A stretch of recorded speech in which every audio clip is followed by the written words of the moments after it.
Hi, I'm Dr. Druv and welcome to my YouTube channel. This is a channel not on medicine, but all the other aspects needed to live our medicine lives. Today we're going to be talking about compound interest, the eighth wonder of the world, supposedly. I think as physicians, we need to understand compound interest really well, differentiate it from simple interest and all the other terms that the financial industry uses, such as internal rate of return, compound annual growth rate, annualized return, average annualized return, and so on. So what is compound interest? Compound interest is a way of calculating the interest on a loan or investment. It is calculated by adding the interest earned in a given period to the principal amount, and then calculating the new period's interest on that new total, which is now has the principal, your original investment, or a loan, plus the interest that has now been added to it. So the interest is now earning interest, so to speak. So it's compounding on itself like a snowball. Now, obviously, in the case of a liability or debt, that's not ideal, while as in the case of an investment, that's perfect. This means that the interest earned can result in a larger overall amount than simple interest over time. So using the same example, $10,000 investment with an interest rate of 5% a year and a period of 2 years would earn a compound interest total of $1,025 as opposed to just $1,000 in the previous episode that we covered. So why is compound interest important for physicians? Well, you may encounter it in various financial situations, such as saving for retirement, or you may be looking to invest some of your savings into a product that provides compound interest. Understanding it can help you make informed decisions about financial products and ensure that you're getting the best rate of return on your investment. It is particularly powerful over a long period of time. And so I've gone ahead and taken the liberty here of showing you the difference between a compound interest rate of 8% versus a simple interest rate of 8% as well. You can see the reason I'd actually looked at this two particular aspects is that in the shorter time periods, up to even 5 and even 10 years, the difference between simple interest and compound interest is not that much. For example, in the 5-year mark, you could see that you're earning $140,000 with an initial investment of $100,000, while as you're earning $146,000 in a compound interest fashion.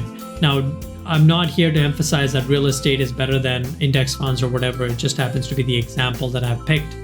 And so you can see that as you now get to 30 years, you're way ahead now. You have $1 million with a compound interest of 8% versus a simple interest of 8% that only gets you up to $340,000 over that time span of 30 years. So you can see that in the short-term period, simple interest is not any better than compound interest. For longer time periods, compound interest is better. It's just important to understand the length of the investment and if it aligns with your financial goals. So how does one go about calculating compound interest? Again, there's lots of tools available there.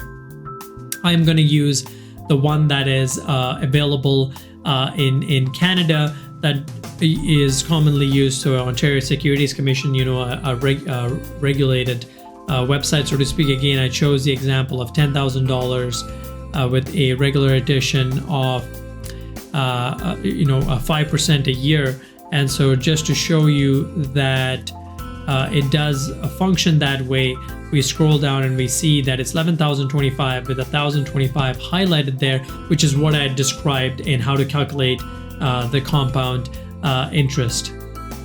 And so use those financial products, look at the different financial products that offer the interest. Again, as mentioned in the previous episode, it's important to communicate with your sponsor, loan provider, whoever it is. What type of interest is it? Is it simple interest? Is it compound interest? Or all the other various terms that people use? And how frequent is the compounding? Is it monthly? Is it yearly? Is it semi-annually? The more frequent the compounding, the higher the overall return will be. You should also consider the fees associated with the product, early withdrawal penalties, creditworthiness, reputation, and the stability of the institution that is offering that compound interest. While it may look good on paper, it may not be able to be executed, so to speak. So in conclusion, compound interest is an important concept for physicians to understand, as it can have a significant impact on the overall return of an investment over time. And we need to differentiate compound from simple interest, and thus it starts with communication and then using mathematics to help us understand that. and that's 5 minutes on compound interest, and hopefully this serves as a primer for you to understand this very important concept. So a few action items: if you'd like to use the exact frameworks used by affluent physicians to take back control of their time and money, they can check out the link in the description below. I make these videos because I'm passionate about helping fight burnout in 10,000 physicians across this world by 2025, and it starts with you, and I wish I had somebody holding my hand through this wealth building journey. Come and join my free Facebook group of like-minded physicians where I share resources of cheat sheets, calculators, and everything in between to live the best medicine lives. On that note, thank you very much for listening. Thank you for taking the time to serve your patients, and I look forward to seeing you in the next episode.